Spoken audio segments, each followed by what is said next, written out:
Hi everyone, welcome back to the Lady Shan Show. Tonight we will be talking about the case involving Jolan Silvera.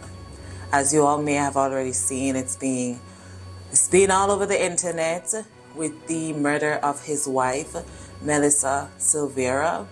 I had done some research in the past few days to see who Jolan and Melissa Silvera were and what could possibly lead to her death. This is actually a very sensitive case, including death and children.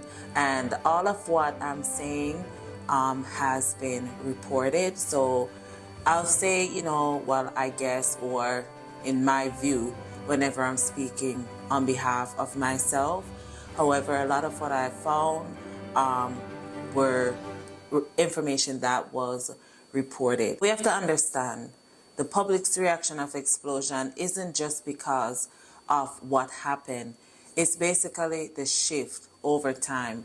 And we're going to go through that. We're going to go through all the timeline and we're going to figure out how this led to where it is at today. Jolan Silvera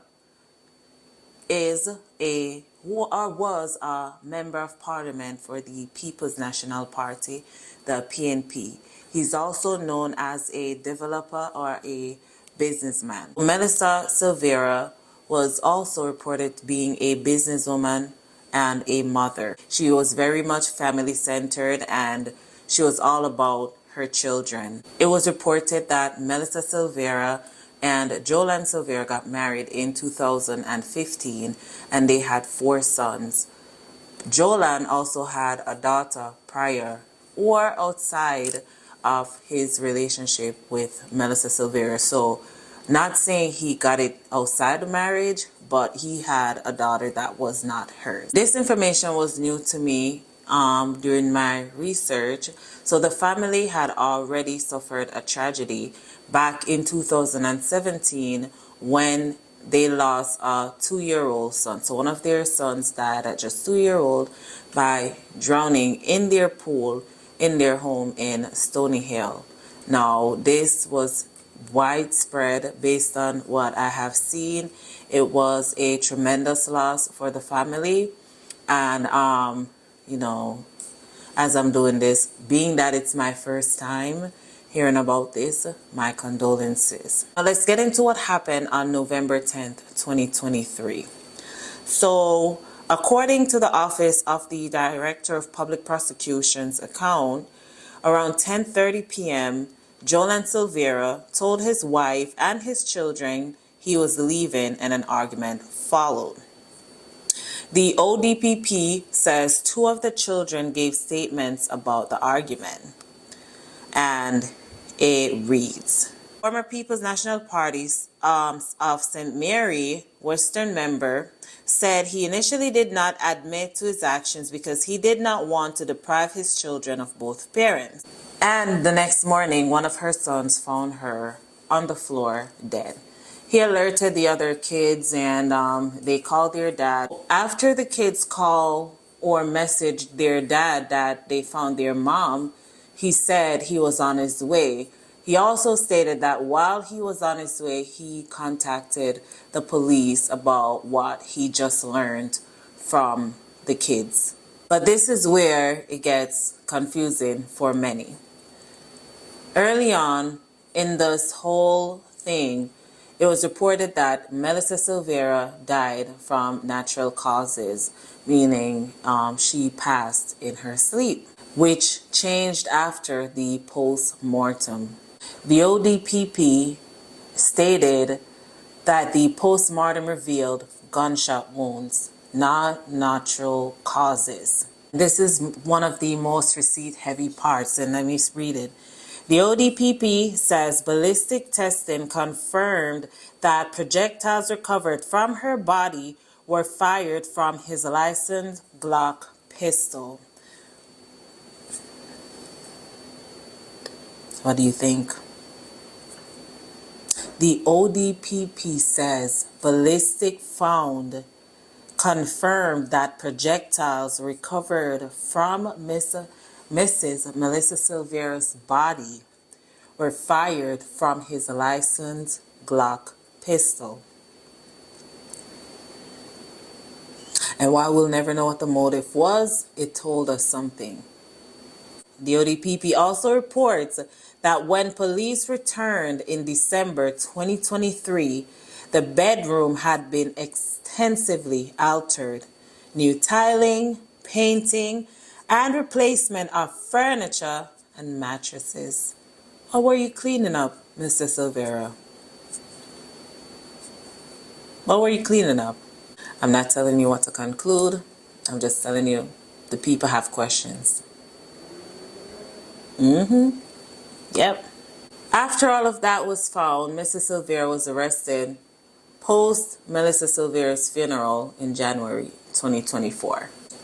On Monday, Mrs. Silvera pleaded guilty to manslaughter, which was a shock to a lot of people, including myself, and the people had so many questions, so many concerns.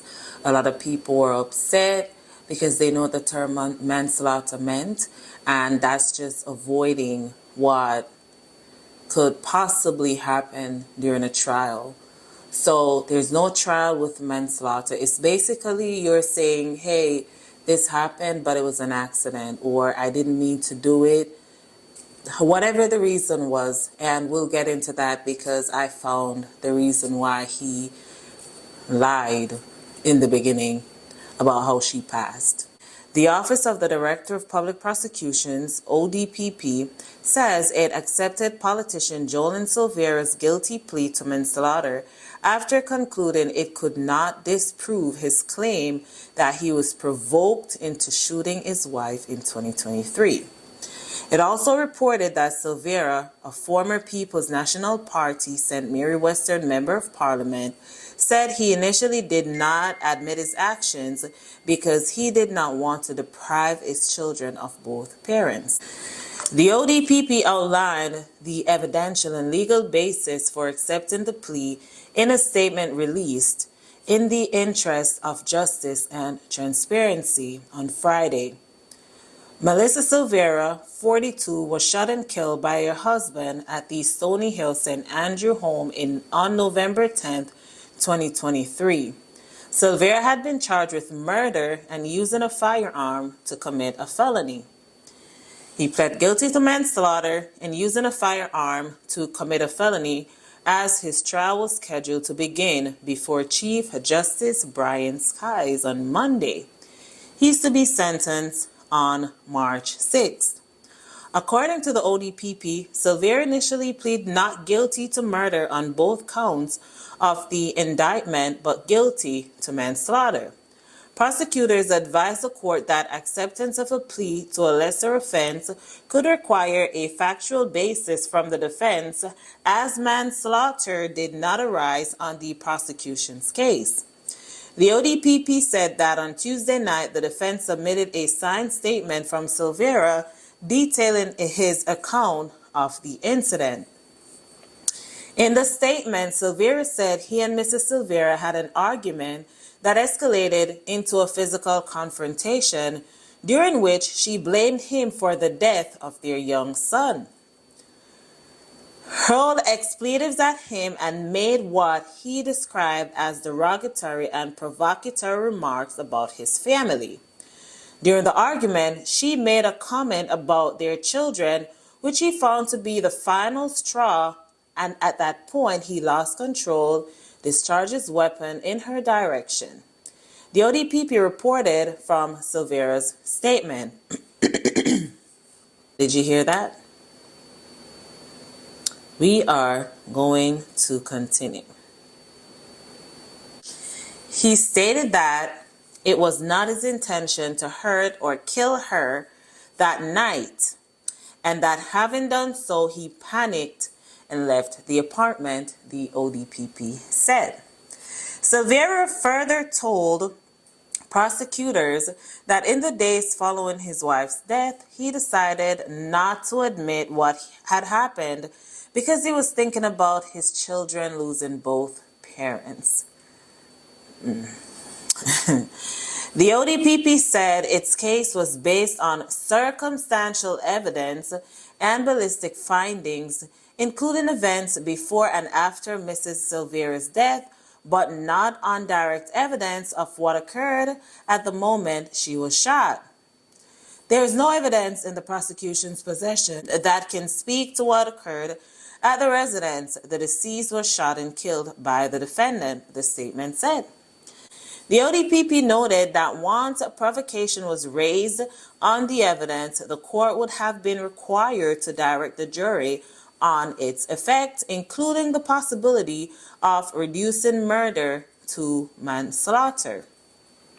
The prosecution said it was guided by established case law, including Gainier Hanson VR 2014, which holds that where an accused version does not support a murder conviction, a plea to murder should not be accepted.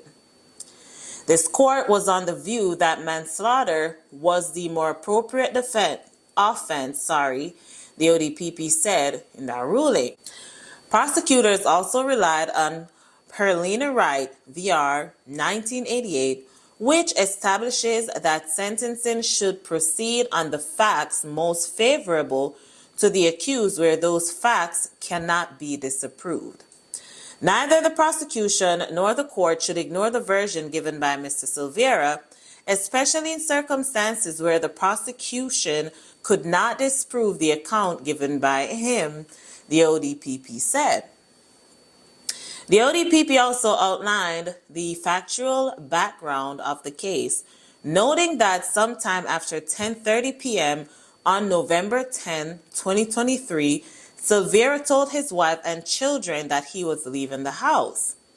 An argument followed, according to statements from two of the children. Early the following morning, the son discovered Mrs. Silvera's body, and like we mentioned, he alerted his sibling. Silvera, 52, is arrested and charged for the murder, and the trial is ongoing. The ODPP, they're doing their big one based on everything that I've just read. It's a lot more to it, but they're doing their big one. Here it's basically saying that they did not have evidence of what happened at the exact moment inside the home, so they believe they could not disprove the partial defense, right?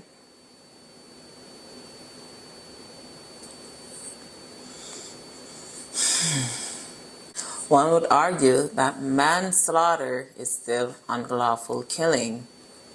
It just doesn't hold the weight of first-degree murder, but it's still killing. Mr. Silvera's defense attorneys, they were arguing that the shooting took place because basically triggering words were said. So you trigger me, you say something I don't like, I got crazy, possibly, and I pew-pewed you, so it counts or it's okay. I'm just saying, it says here, the defense argues there was a triggering act of words. There was a sudden loss of self-control, and the law treats the intent differently, reducing murder to manslaughter if the requirements are met. My whole thing about this, guys, how did we leave from natural causes of death to manslaughter? Anyways,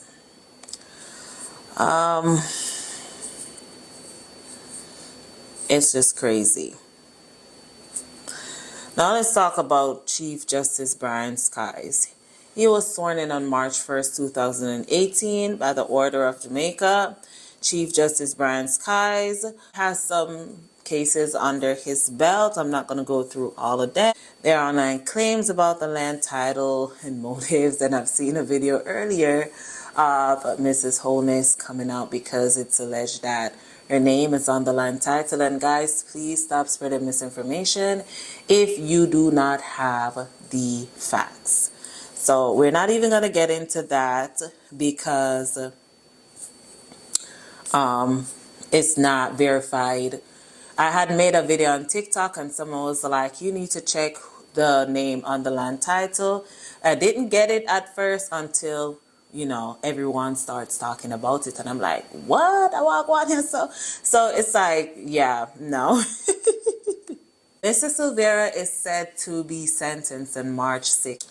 I'll be watching for a bunch of stuff, and I wrote it here: sentencing arguments, victim impact statements, if they're made public, and whether any additional facts emerge in official form.